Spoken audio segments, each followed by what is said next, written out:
Hello मेरे प्यारे बच्चों, कैसे हैं आप सब। आई होप आप सब बहुत अच्छे हैं, राइट। और मन लगाकर पढ़ाई भी कर रहे हैं बच्चों। तो मैं पूनम प्रजापत रसायन विज्ञान की इस 12वीं कक्षा में आप सब बच्चों का स्वागत करती हूँ। बच्चों, आप सब खुश हैं, ठीक बात है, और होने भी चाहिए। हम सब भी बहुत खुश हैं क्योंकि आप सब बच्चे एक साथ जुड़कर इतने सारे बच्चे लाइव जब देखते हैं तो हम भी बहुत खुश होते हैं कि हमारे बच्चे अपने फ्यूचर को लेकर कितने डेडिकेट है, राइट। तो बच्चों, अपन ने जो कुछ भी पढ़ा है अब तक वो सब आपने अच्छे से पढ़ा है, ये बिल्कुल मुझे विश्वास है आप लोगों पर, और आप इस विश्वास पर खरे उतर रहे हैं, राइट। तो बच्चों, अब तक जो अपन ने पढ़ा है उसको फटाफट क्विक रिवीजन 1 मिनट में देते हैं और अपन आज के टॉपिक पर चलते हैं क्योंकि आज का टॉपिक भी बहुत इंपॉर्टेंट है। ठीक है बच्चों, तो देखते हैं कि अपन ने पीछे क्या पढ़ा है। अपन ने पीछे वाली क्लास में स्टार्टिंग जब की थी तो अपन 3 लेक्चर्स उसके कर चुके हैं, जिसमें अपन ने सॉल्यूशंस के प्रकार और जो विलियन होता है उस विलियन की सांद्रताएं 6 प्रकार से आइडेंटिफाई की थी, कैसे कैसे निकाल सकते हैं, राइट। उसके बाद अपन ने टॉपिक पढ़ा था विलेयता, लास्ट वन क्लास में। ओके, आपने उसे अच्छे से पढ़ा है, आपको वो समझ में भी आया होगा। विलेयता में अपन ने ठोसों की द्रव में विलेयता और गैसों की द्रव में विलेयता को देखा। ठोसों की द्रव में विलेयता को देखकर उसको प्रभावित करने वाले कारकों तक उसको कंप्लीट किया। देन हम आए थे गैसों की द्रव में विलेयता पर, जिसमें अपन ने केवल परिभाषा देखी और हम वहीं रुक गए, क्योंकि अपन जो आगे टॉपिक पढ़ने वाले हैं वो निर्भरता जो गैसों की द्रव में विलेयता पर है उसको हम कैसे डिफाइन करेंगे, उसके लिए हमें एक नियम को जानना जरूरी है। तो पहले हम उस नियम को पढ़ेंगे, उसके बाद आगे के टॉपिक्स को डिस्कस करेंगे। बहुत इंपॉर्टेंट टॉपिक है बच्चों, मैं बार बार कह रही हूँ, नीट वाले बच्चों और 12th दोनों बच्चों के लिए जिनको 95+ लाना है। ओके, तो लास्ट तक ऐसे ही जुड़े रहो क्योंकि बेटा सिटिंग साइंस के बच्चों की बहुत जरूरी है, जितनी ज्यादा सिटिंग उतना ज्यादा स्कोर, राइट। तो आज हम क्या पढ़ने वाले हैं उसको एक बार देख लेते हैं फटाफट। आज अपन क्या पढ़ने वाले हैं बच्चों, आज हम पढ़ेंगे हेनरी का नियम। हेनरी के नियम के बाद हेनरी के नियम के उपयोग और द्रव्य विलयनों का वाष्प दाब, और देन हम पढ़ेंगे राउल्ट का नियम। ये नियम क्या है, किस प्रकार से इसे डिफाइन किया जाता है, हम इसको बिल्कुल समझेंगे। ओके, और उसके बाद में प्रैक्टिस भी करेंगे क्वेश्चंस की। तो जब तक ये टॉपिक्स क्लियर होते हैं तब तक इसी तरह जुड़े रहना है ताकि आपको सारे टॉपिक्स अच्छे से समझ में आ जाए मेरे प्यारे बच्चों को। तो चलो बच्चों शुरू करते हैं। सबसे पहले अपना टॉपिक क्या है, हेनरीज लॉ। बच्चों, हेनरी का नियम क्या है। एक सामने तस्वीर नजर आ रही है, वो ये तस्वीर कह रही है कि कोई भी व्यक्ति पानी में क्या लगाता है, जब गोता लगाता है यानी पानी के अंदर जाता है, राइट। गोताखोर जो होते हैं पानी के अंदर जाते हैं, उस समय जब वो जाते हैं तो उस समय उनके पीठ पर गैस सिलेंडर होता है जिसके अंदर हीलियम, नाइट्रोजन और ऑक्सीजन का मिश्रण भरा हुआ होता है, राइट, ताकि वो क्या कर सके, आसानी से श्वसन क्रिया कर सके, राइट। लेकिन जब वो जाते हैं तो ये आसानी से कैसे होती है, इससे कैसे पता चला। तो सबसे पहले इसके बारे में हेनरी नामक वैज्ञानिक ने बताया कि जब भी कोई व्यक्ति जब क्या करता है, पानी में गोता लगाता है या फिर कोई भी जीव पानी में अंदर तली में जाता है तो वहां पर गैसों का दाब ज्यादा होता है, इसलिए वो गैसें आपस में अंदर जो होती है अच्छे से अपनी बॉडी के अंदर घुल जाती है और हम श्वसन क्रिया आसानी से कर पाते हैं, राइट। यानी जितना दाब होगा उतनी ही ज्यादा विलेयता होगी। ये सब किसने बताया, हेनरी ने, जो कि इसमें दिखाई दे रहा है। व्यक्ति अंदर की तरफ गया और अंदर की तरफ जाते हुए क्या हो गया, यहाँ पर आराम से इस चीज को फील कर रहा है क्योंकि उसे गैसों में जो ऑक्सीजन क्रिया है वो होने में उसको कोई दिक्कत नहीं है, लेकिन जब वो बाहर आता है तो वापस धीरे धीरे धीरे धीरे क्या होता है, दाब कम होना शुरू हो जाता है, राइट। तो इस चीज को हेनरी ने समझाया और समझाकर गणितीय रूप में भी व्यक्त किया। अब हेनरी के नियम की परिभाषा जो है वो क्या है, फटाफट हम देखेंगे।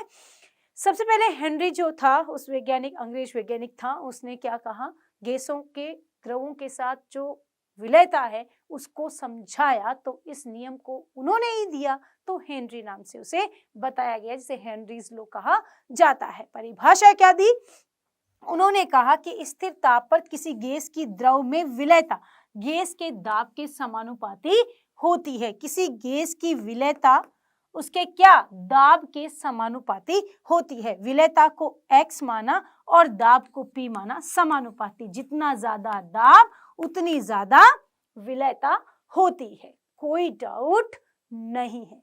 लेकिन आगे बढ़ते हैं, इन्होंने इस परिभाषा को थोड़ा सा और मॉडिफाइड किया, और जब मॉडिफाइड किया तो क्या कहा, इस समय डाल्टन और हेनरी दोनों आ चुके थे और उन्होंने मिलकर परिभाषा को मॉडिफाइड करके क्या कहा कि जो विलयता गैस की विलयता गैस के आंशिक दाब पर निर्भर करती है। पॉइंट टू नोट इट, आंशिक दाब, आंशिक मतलब कोई भी गैस के कण जितने ज्यादा घुले हुए हैं। कैसे, जैसे एक पात्र आपने लिया और उस पात्र में अपन ने क्या कर दिया, द्रव डाल दिया बच्चों, डाल दिया द्रव। जैसे ही द्रव डाला और उसके अंदर अपन ने कोई भी विलय के रूप में क्या ले ली बेटे, गैस ले ली, ठीक है। इस गैस के ऊपर ये गैस के कण हैं, ठीक है, और यहाँ पर लगा दिया पिस्टन। मैम पिस्टन क्यों लगा रहे हैं, पिस्टन लगाना जरूरी है क्योंकि तो गैस के कण तो उड़ जाएंगे ना ऐसे ही, क्योंकि वो कणों में क्या होता है, अट्रैक्शन बहुत कम होता है, इसलिए वो दूर दूर होते तो फटाफट क्या होंगे, एनवायरनमेंट में घुलते चले जाएंगे, इसलिए हम पिस्टन से उसको पहले बंद करेंगे, गैस डाल दी। अब आपने इसके ऊपर क्या किया, दाब डाला, डाल दिया दाब। देखो बच्चों, जैसे ही आपने दाब डाला तो ये कण धीरे धीरे इसके अंदर घुलना शुरू हो जाएंगे। जितना ज्यादा प्रेशर उतना ज्यादा क्या होगा, घुलनशीलता। सेकंड थिंग, आंशिक दाब क्या, आपने गैस के कणों पर दाब डाला तो क्या सारे कण द्रव पर दाब डाल रहे हैं, जरूरी तो नहीं। जैसे क्लास में पढ़ते हुए सब बच्चे एक्टिव हों, जरूरी तो नहीं। इसलिए कुछ जो होते हैं वो ज्यादा एक्टिव होते हैं तो वो क्या करते हैं, प्रेशर डालते हैं। तो जो कण एक्टिव है उनके द्वारा डाला गया दाब क्या होता है, आंशिक दाब होता है। क्या होता है बच्चों, मेरे राजा बेटों, आंशिक दाब होता है। डन। तो कोई भी दाब जब कण, गैसों के कण द्रव की सतह पर डाल रहे हैं तो वो गैस के कण उसके अंदर घुल भी रहे हैं, लेकिन वो सभी नहीं, कुछ तो वो डालेंगे दाब भी, कुछ जिसे हम आंशिक दाब कहते हैं। Clear topic. तो अब ये चीज आपको फटाफट स्क्रीनशॉट लेना ताकि आपको ये चीज क्लियर हो जाए कि सभी कण नहीं डालते हैं, कुछ ही कण क्या करते हैं, कुछ कण जो होते हैं क्या करते हैं, दाब डालते हैं, जिसे हम क्या कहते हैं, आंशिक दाब कहते हैं। फटाफट स्क्रीनशॉट लेंगे ताकि बात क्लियर हो जाए। अब चलते हैं अपन आगे, देखते हैं ये परिभाषा क्या कह रही है। जो हमने समझा क्या वही है, राइट। विलयन में गैस के मोल अंश यानी कुछ ही अंश उसकी विलयता का माप माने तो यह कहा जा सकता है कि किसी विलयन में गैस का मोल अंश उस विलयन के ऊपर उपस्थित गैस के आंशिक दाब के क्या होता है, समानुपाती होता है। बात क्लियर, जो अपन ने वहां डायग्राम बना के समझी थी वही बात यहाँ पर समझाई जा रही है। इसे गणितीय रूप में भी व्यक्त किया, बार बार ध्यान दो, मोल अंश यानी गैसों का कुछ भाग, विलयता में भी आंशिक दाब यानी गैस के कुछ कणों द्वारा डाला गया दाब कुछ कणों के क्या होता है, समानुपाती होता है। क्लियर। तो चलते हैं हम आगे, अब देखते हैं अपना परिभाषा समझ में आ गई, फटाफट स्क्रीनशॉट लो जल्दी से। चलते हैं आगे। इन्होंने कहा कि सामान्य रूप से हेनरी के नियम के अनुसार किसी गैस का वाष्प अवस्था में आंशिक दाब उस विलयन के गैस के मोल अंश x के समानुपाती होता है, जो मैं पहले भी बता चुकी हूँ। परिभाषा क्लियर होनी चाहिए, राइट। इसे गणितीय रूप में कैसे व्यक्त किया, तो कहा कि P जो होता है वो KHX, इसे हम ऐसे भी लिख सकते हैं कि P समानुपाती X। P क्या है बच्चों, P है आपका आंशिक दाब, X क्या है मेरे प्यारे बच्चों, मोल अंश, राइट। अब P के समानुपाती निशान को जब हटाया तो क्या लग गया, वहां पर एक स्थिरांक लग गया। ध्यान दो, कभी कभी टीचर्स स्थिरांक यूज करते हैं, कभी नियतांक। तो स्थिरांक तब यूज किया जाता है जिसकी वैल्यू फिक्स नहीं होती, वो एक निश्चित अंतराल से बदलती रहती है, लेकिन नियतांक वो वैल्यू होती है जो फिक्स है, कभी बदलती नहीं है, राइट। जिसका मान फिक्स होता है वो कभी बदलता नहीं है, राइट। तो ये है एक स्थिरांक, नॉट ए नियतांक। बोलते वक्त हम भी ध्यान देते हैं, तो आपको सुनते वक्त भी ध्यान देना है। हो गई बात क्लियर, यहां तक समझ में आ गया। अब ये कह रहा है कि KH क्या है, KH हेनरी स्थिरांक है, नॉट ए नियतांक, ठीक है।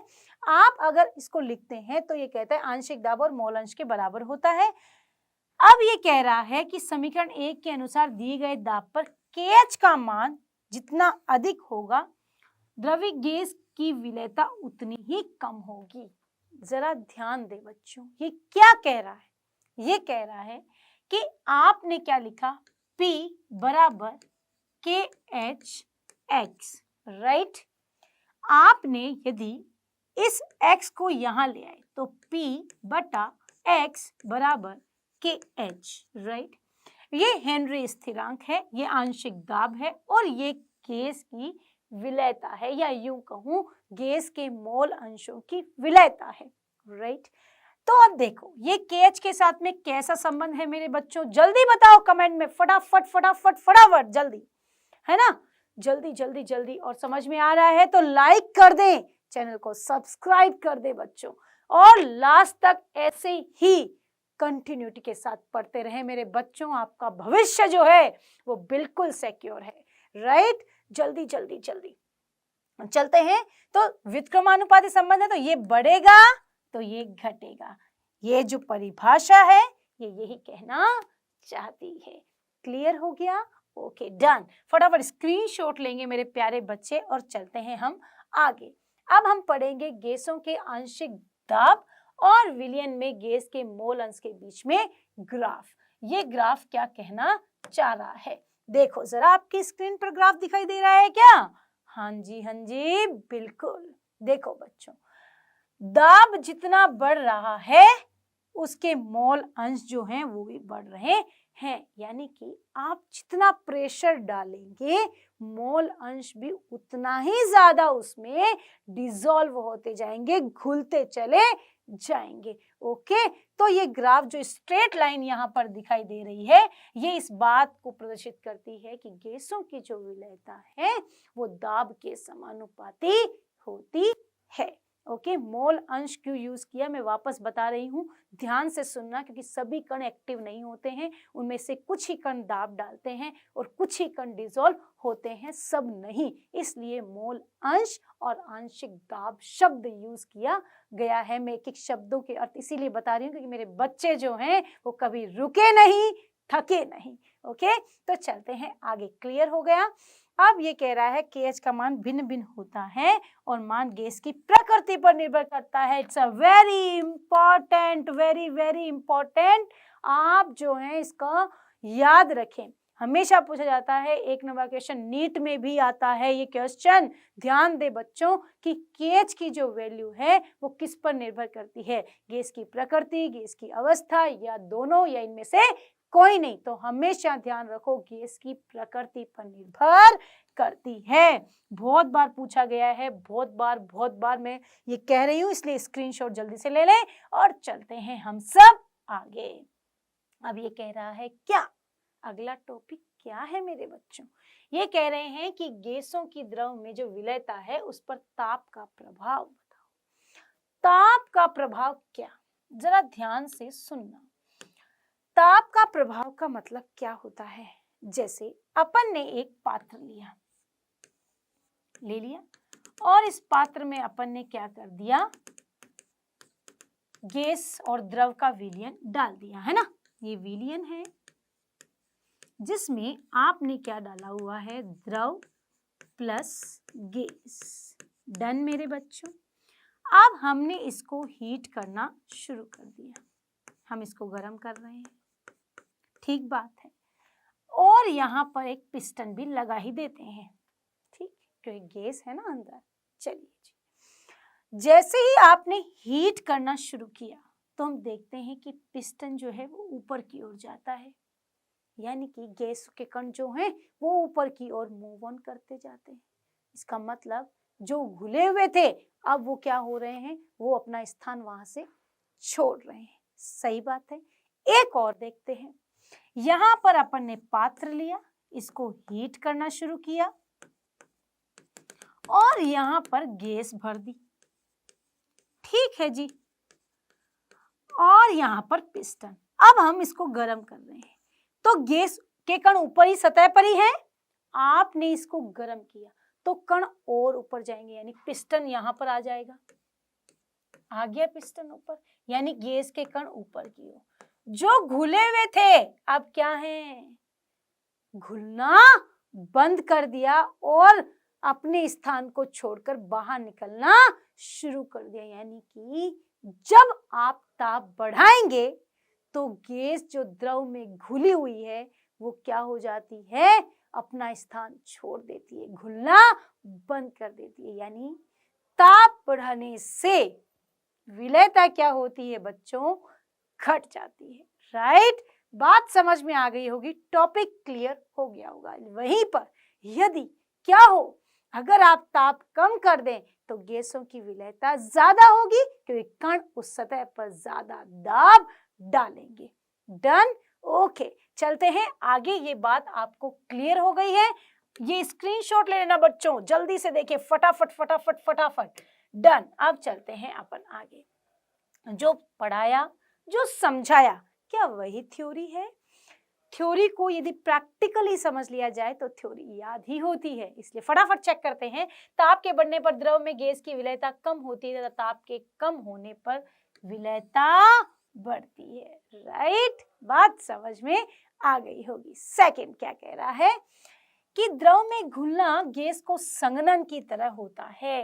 गैसों का घुलना संघनन की तरह, कंडेंसेशन, जानते हैं कोई भी अपन गैस लेते हैं जो द्रव में घुली हुई, उसको ठंडा करते हैं तो वो वाष्पशील कण क्या होते हैं, बूंद बूंद करके उसकी सतह पर आ जाते हैं। इसका बहुत अच्छा एग्जांपल हम कैसे डेली में, सर्दियों में डेली देखते हैं। आप एक पतीला लेते हैं, उसमें पानी भरा हुआ होता है, उसे गर्म करते हैं, उसके ऊपर ढक्कन लगा देते हैं, फिर जब वो गर्म हो जाता है तो उसे आप बंद कर देते हैं। कुछ समय बाद आप क्या देखते हैं, क्या देखते हैं, आप देखते हैं कि आपने जो प्लेट रखी थी उसके ऊपर छोटी छोटी बूंदें इकट्ठी हो जाती है, यानी वो क्रिया क्या है, संघनन है। राइट, गर्म चीज को क्या करना, ठंडा कर देना। क्लियर, बात समझ में आ गई होगी, है ना। एग्जाम्पल से जल्दी समझ में आता है। और यह एक ऊष्माक्षेपी क्रिया है। ऊष्माक्षेपी मतलब ऊष्मा का उत्सर्जन करती है, ऊष्मा को ग्रहण नहीं करती, जबकि ठोसों में ऊष्मा शोषित थी। याद रखना, याद रखना, ओके, जिससे ऊर्जा निकलती है और ये तापमान होने पर, ताप कम होने पर गैस की द्रव में विलेयता बढ़ेगी, ताप बढ़ने पर कम होती है। क्लियर हो गया। यही कारण है कि जलीय जीव अधिक ताप वाले जल की अपेक्षा कम ताप वाले जल में अधिक आराम से अच्छा महसूस करते हैं। राइट, देखा है ना, जैसे ये क्या कह रहा है, स्क्रीन पर देखो, यहाँ पर जो मछलियां हैं वो पानी के अंदर देखो, है ना, सतह पर है, नीचे तली में रह रही है, ऊपर सरफेस पर नहीं है। क्यों? क्योंकि ये क्या करती हैं, ये अंदर इसलिए रहती हैं ताकि ये आसानी से गैसों को क्या कर सके, श्वसन क्रिया कर सके, आसानी से गैस को ले सके, क्योंकि वहां पर दाब ज्यादा, ताप कम है, जबकि ऊपर ताप ज्यादा, दाब कम है। इसीलिए जीव जो होते हैं वो नीचे तली में रहना ज्यादा पसंद करते हैं, ताकि वे आसानी से जीवन यापन कर सके और जीवन जीने के लिए ऑक्सीजन को ग्रहण कर सके। मेरे बच्चों को बात समझ में आ गई होगी, तो चलते हैं आगे। हेनरी के नियम का उपयोग, पहला उपयोग क्या है? चूंकि दाब बढ़ने पर द्रव में गैस की विलेयता बढ़ती है, हम बार बार पढ़ चुके हैं, बात समझ में आई हुई है। सोडा जल तथा शीतल पेय में CO2 गैस। हम सब कोल्ड ड्रिंक को बहुत पसंद करते हैं। वैसे वो अच्छी चीज नहीं है, पर कभी कभी चलता है ना। कुछ कुछ शौक से भी काम होते ही है ना। तो कोल्ड ड्रिंक की बोतल जब लाते हैं तो उसके अंदर क्या होता है, उसका ढक्कन बहुत टाइटली बंद होता है। जैसे ही हम उसे खोलते हैं तो क्या होता है, उसमें गैस जो होती है वो टाइटली बहुत ही प्रेशर से भरी गई है।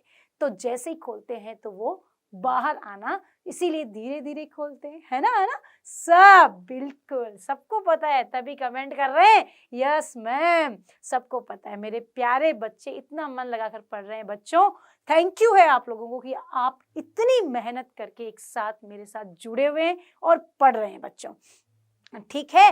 तो इसलिए अपन सब जानते हैं, तो ये क्या है, एक द्रव में गैस के विलयन का एग्जाम्पल है।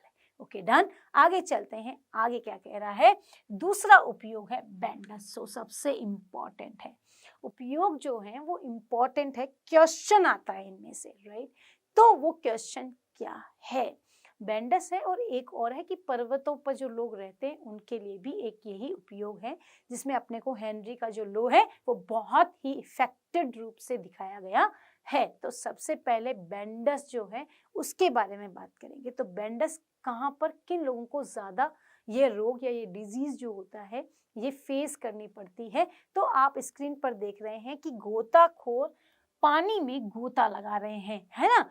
जो चीजें होती है ना, शंख वगैरह होते हैं तो समुद्र से ही तो लाए जाते हैं, वो कौन लाके देता है, ये गोताखोर अपने जान पर खेल कर जाते हैं। देखो सब मेहनत करते हैं ना ताकि हम अच्छे से चीजों को समझ सकें, राइट, जान सकें। तो ये गोताखोर पानी में जाते हैं, राइट। जब ये जाते हैं तो क्या होता है, ध्यान से सुनेंगे सब बच्चे, राइट।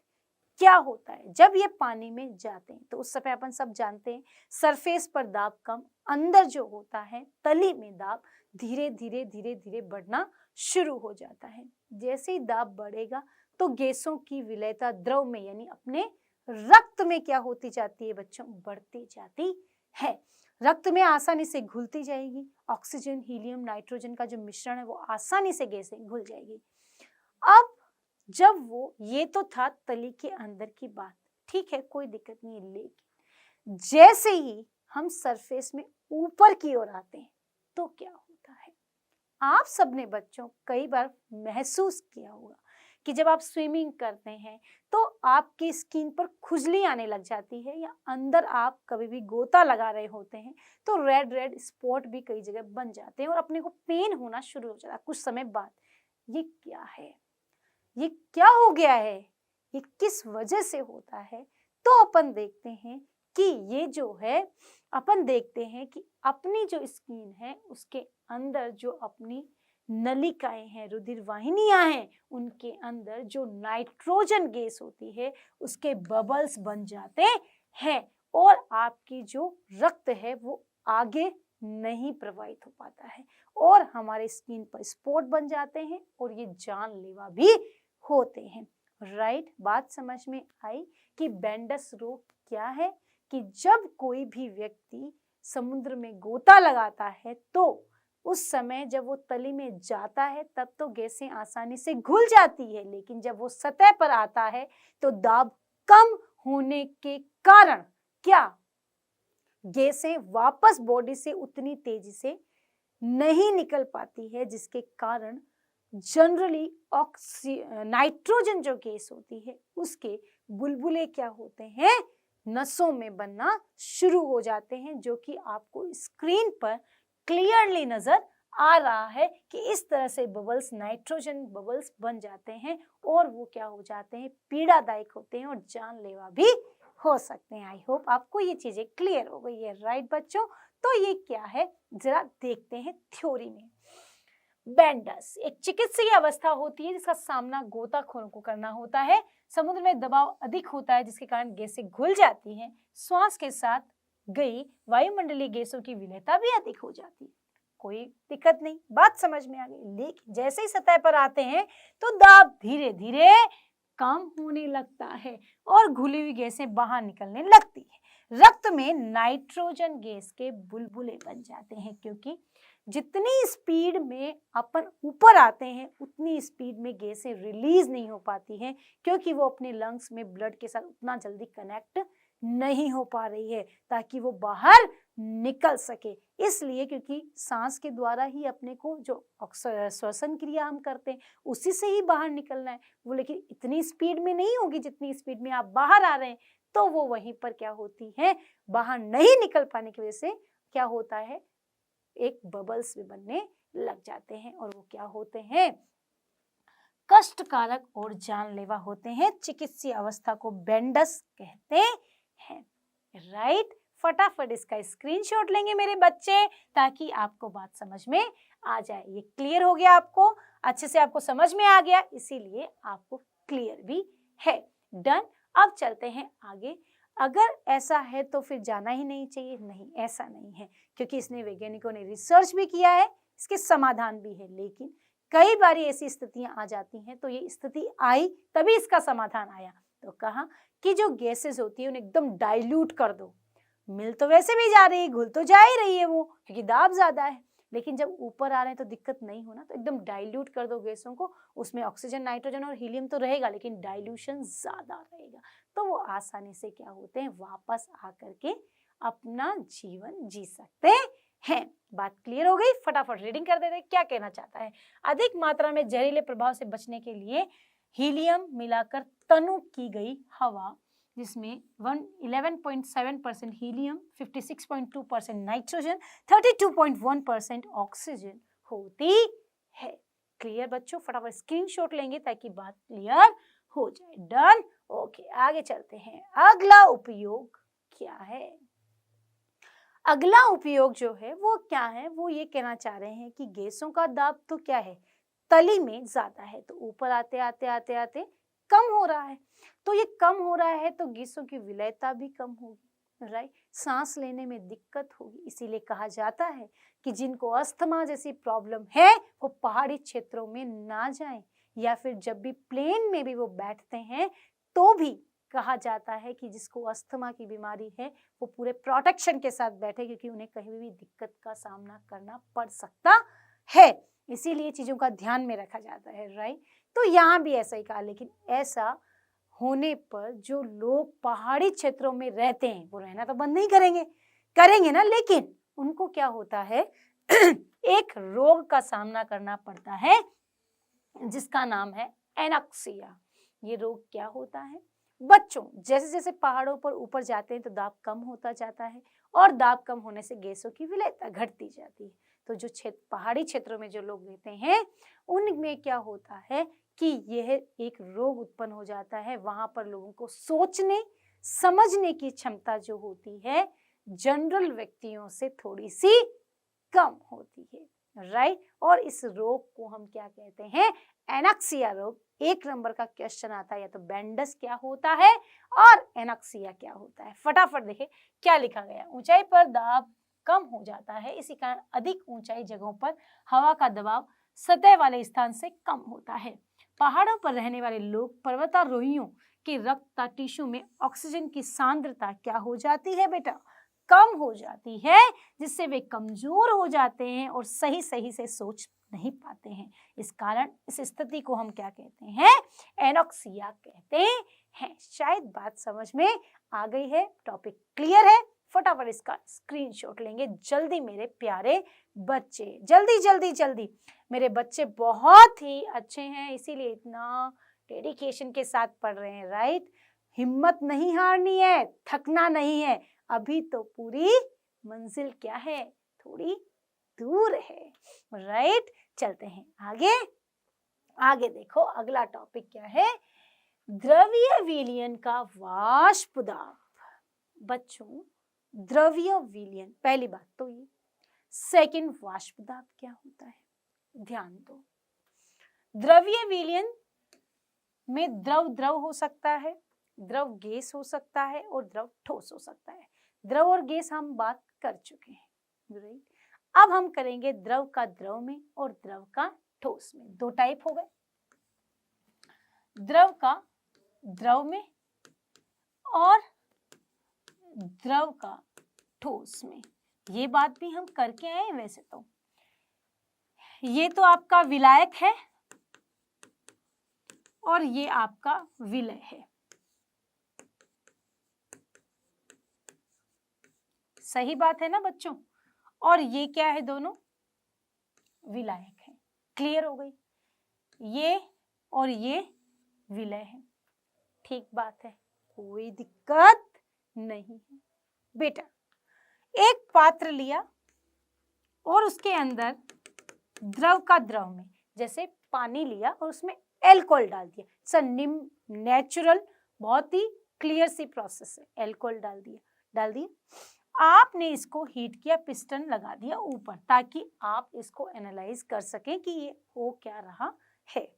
ठीक है, आपने हीट करना शुरू कर दिया, गर्म करना शुरू कर दिया। इसमें क्या है?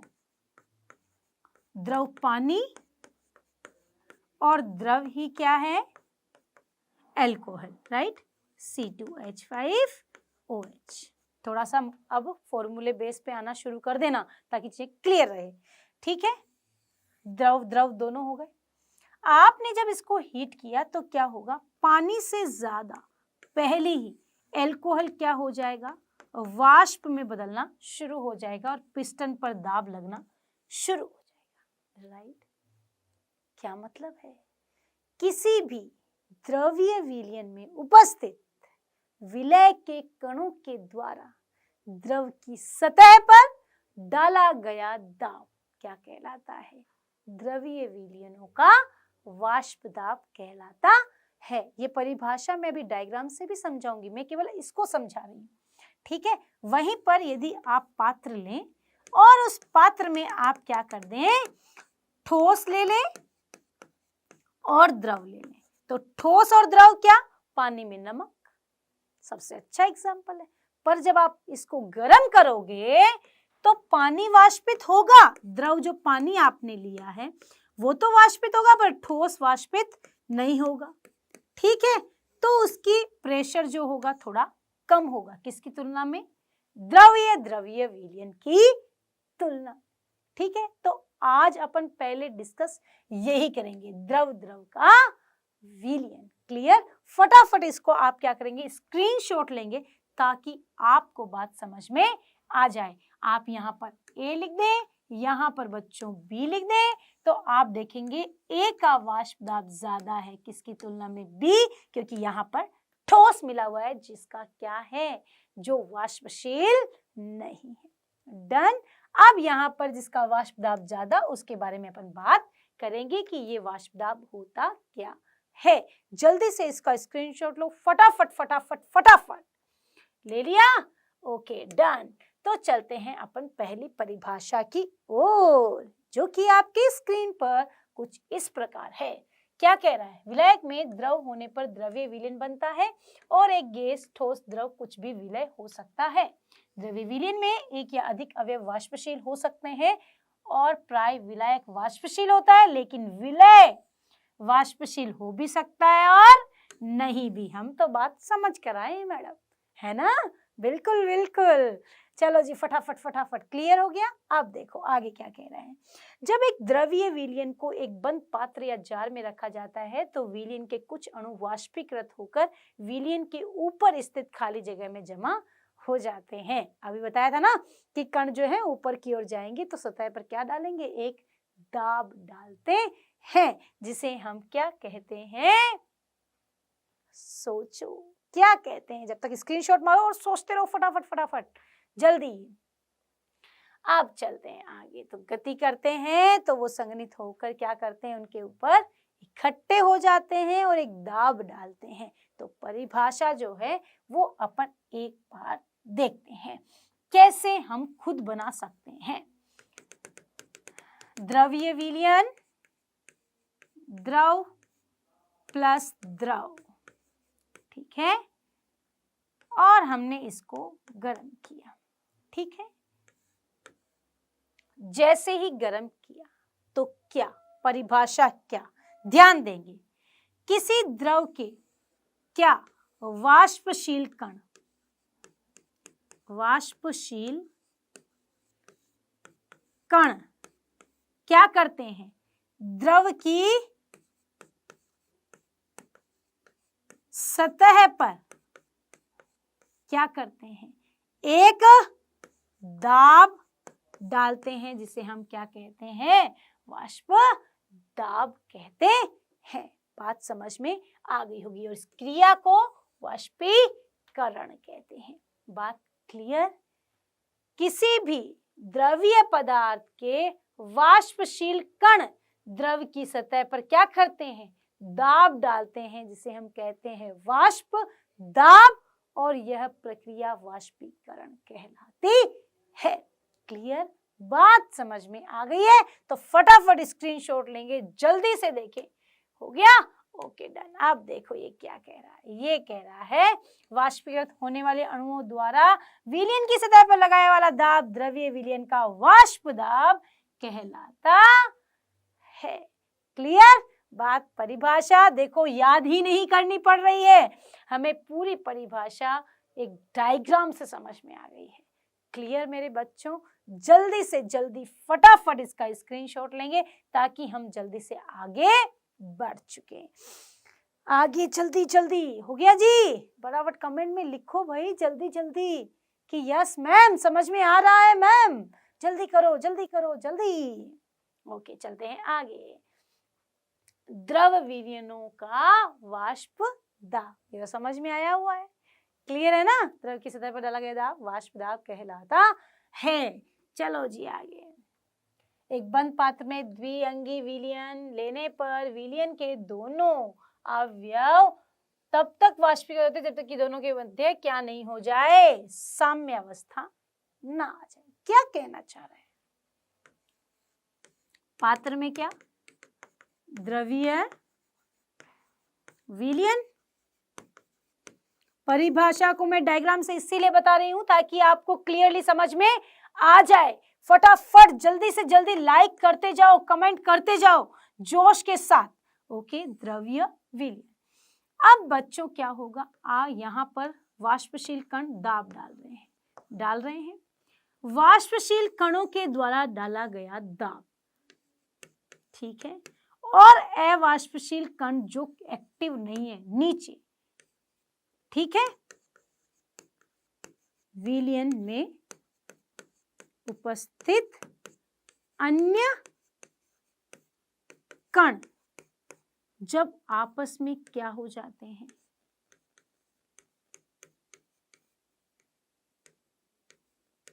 कणों का दाब और विलयन में उपस्थित अन्य कण यदि ये एकदम इक्वल हैं तो वहां पर क्या हो जाएगा, साम्य स्थापित हो जाएगा। लेकिन जब तक ऐसा नहीं होगा तब तक वाष्पशील कण होते रहेंगे, वाष्प दाब बनता रहेगा, और लास्ट में एक स्थिति आएगी जब दाब जो कण डाल रहे हैं उनकी संख्या और जो नीचे बचे हुए जो दाब नहीं डाल रहे हैं उनकी संख्या इक्वल, तो वहां पर क्या स्थापित हो जाता है, साम्य स्थापित हो जाता है। तो जल्दी से स्क्रीनशॉट लेंगे ताकि बात क्लियर हो जाए।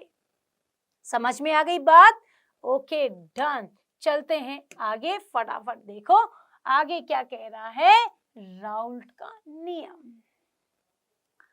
द्रवों का द्रव में विलयन, ये सबसे पहले किसने बताया? वाष्प दाब समझ में आ गया, हमने समझ में आ गया ना, क्योंकि हम लोग ने क्या पढ़ा, द्रव का द्रव में, द्रव का ठोस में। द्रव का द्रव में पढ़ा तो वहां वाष्पशील कण आए, वाष्पशील आए तो वाष्प दाब बना, और वाष्प दाब कणों पर निर्भर करता है। कैसे कैसे निर्भर करता है, ये सबसे पहले बताया राउल्ट नामक वैज्ञानिक ने। और उन्होंने कहा कि कोई भी द्रवीय विलयन में अगर वाष्पशील कण हैं तो वो अलग अलग तरीके से व्यवहार करता है। कैसे करता है, वो नियम क्या है, हम अभी समझेंगे। फ्रांसीसी वैज्ञानिक ने द्रव द्रव जो द्विअंगी विलयन है उसमें वाष्प दाब मोल अंश के बीच मात्रात्मक संबंध को व्यक्त किया। कैसे, ध्यान दो। एक पात्र है जिसके अंदर द्रव है, ये द्रवीय विलयन है, ठीक है बच्चों? यस, जरा ध्यान दो। क्या बच्चों सभी द्रवीय विलयन में उपस्थित कण, चाहे वो विलायक के हों चाहे वो विलय के हों, जब मिल जाते हैं तो क्या सब एक्टिव होते हैं? नहीं, उनमें से कुछ ही कण एक्टिव होते हैं। लेकिन जितने भी घटक आप इस विलयन में डालेंगे वो सब घटक इंडिविजुअल अपना क्या करेंगे? दाब शो करेंगे, प्रदर्शित करेंगे। कैसे? इस द्रवीय विलयन में A, B, C और D कितने घटक ले लिए? 4 घटक ले लिए। चारों घटकों के द्वारा दाब जो डाला जाएगा PA, PB, PC और PD होगा। और इनके मोल अंश क्या होंगे? इन घटकों के मोल अंश XA, XB, XC और XD होंगे। राइट, बात समझ में आ गई। तो राउल्ट ने क्या कहा? राउल्ट ने कहा किसी द्रव्य विलयन में उपस्थित उनके घटकों का आंशिक दाब उन्हीं घटकों के या प्रत्येक अवयव के मोल अंश के क्या होता है? समानुपाती होता है। इसे क्या कहते हैं? राउल्ट का नियम कहते हैं। क्यों कहते हैं? क्योंकि ये सबसे पहले राउल्ट नामक वैज्ञानिक ने दिया था। बात समझ में आ गई होगी। उन्होंने क्या कहा? किसी द्रव्य विलयन में उपस्थित प्रत्येक अवयव का आंशिक दाब, प्रत्येक घटक का आंशिक दाब क्या होता है? उस अवयव के मोल अंश के समानुपाती होता है। दाब जितना ज्यादा, मोल अंशों की संख्या भी उतनी ही ज्यादा होती है। राइट, शायद परिभाषा क्लियर हो गई है। फटाफट स्क्रीनशॉट लेंगे ताकि आपको बात क्लियर हो जाए मेरे प्यारे बच्चों। जल्दी से देखें। ओके, तो परिभाषा कुछ इस प्रकार है। क्या है जी?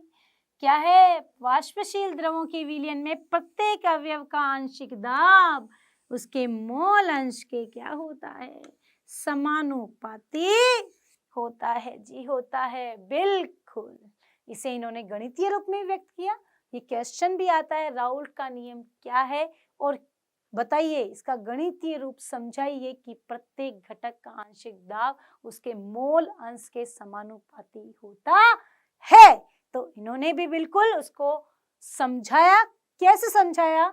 हम लोग अभी इसको देखते हैं। देखो, मान लो आप एक पात्र ले रहे हैं, ठीक है? एक पात्र ले रहे हैं और उस पात्र में बेटा क्या है? अपने पास 2 घटक हैं, उनको अपन क्या कहते हैं? 1 और 2 कह दिया। 2 घटक ले लिए।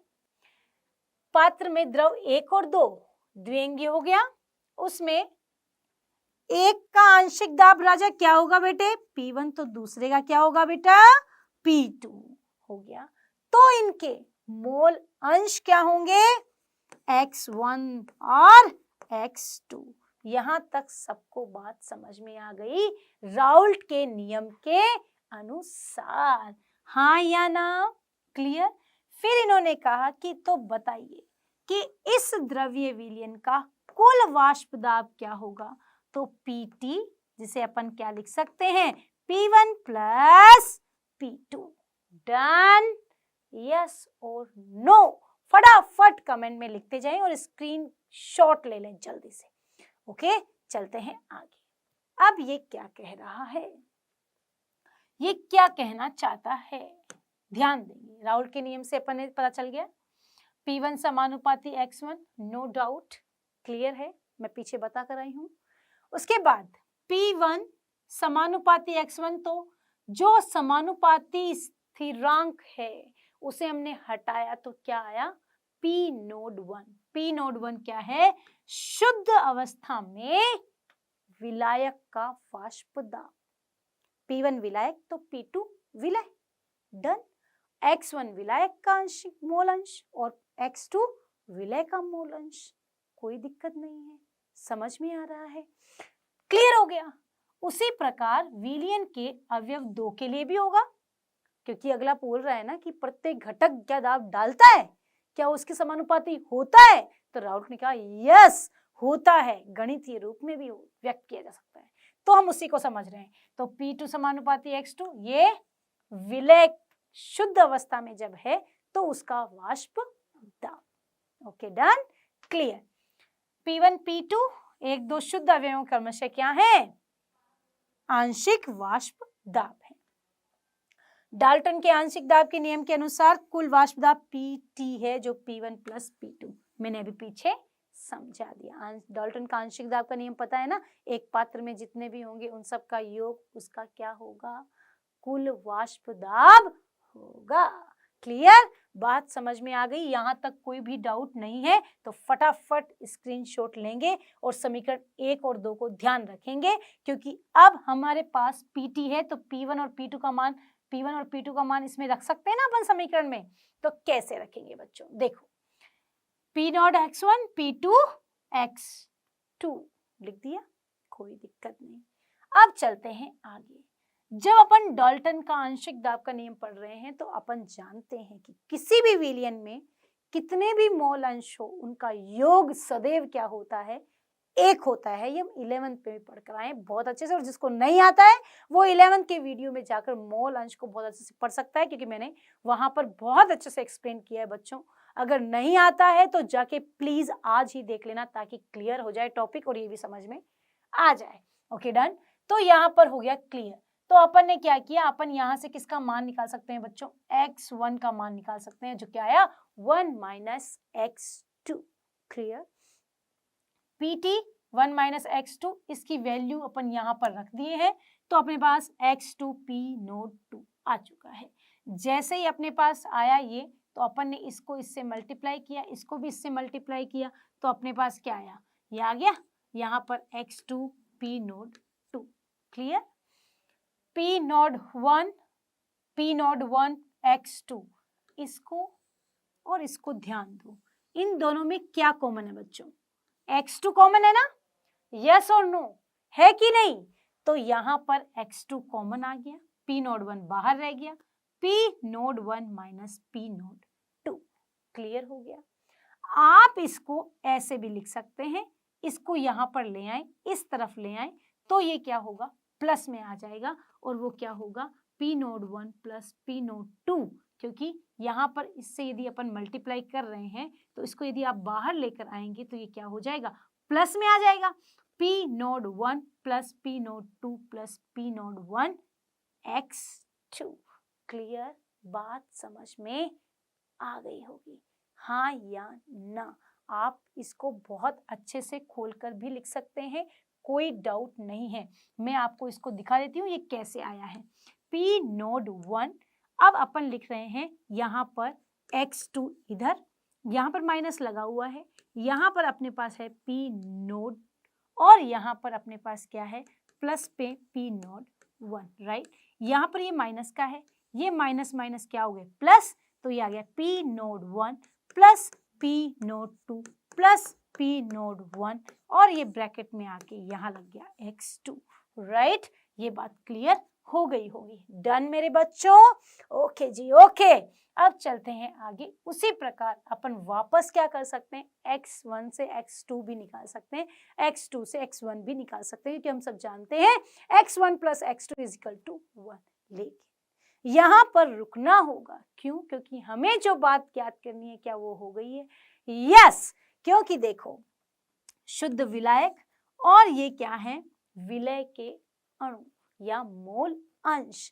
यहाँ पर विलय के मोल अंश पर ये निर्भर कर रहा है। यहाँ X2 आ गया, यहाँ X1, यानी कि किसी भी द्रव्य विलयन में विलय के मोल अंश जितने भी होंगे वो सब उसके ऊपर दाब डालेंगे, और वो दाब क्या करता है? आंशिक दाब कहलाता है, जो किस पर निर्भर करता है? घटकों पर निर्भर करता है। जितने घटक उतना आंशिक दाब।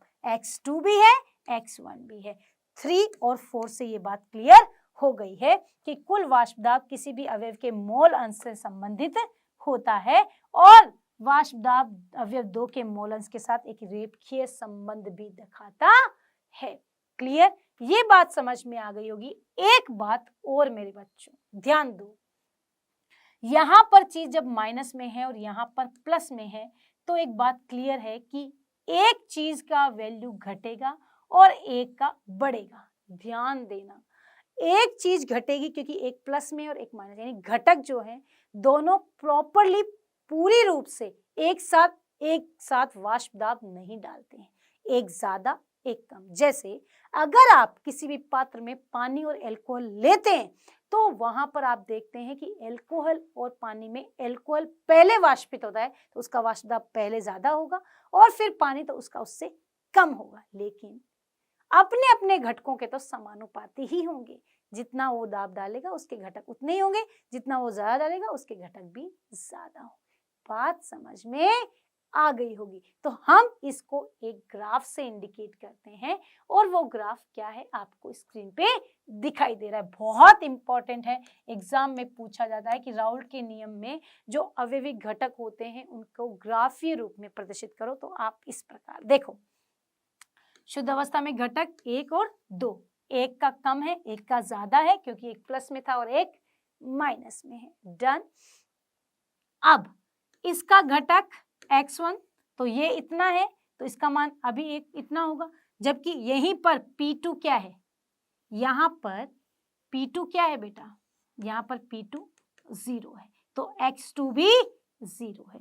धीरे धीरे P1 नोड को कम करते जाओ तो x1 भी क्या हो जाएगा, 0 हो जाएगा। और यहीं पर P2 क्या है, मैक्सिमम है तो x2 भी क्या होगा, मैक्सिमम होगा।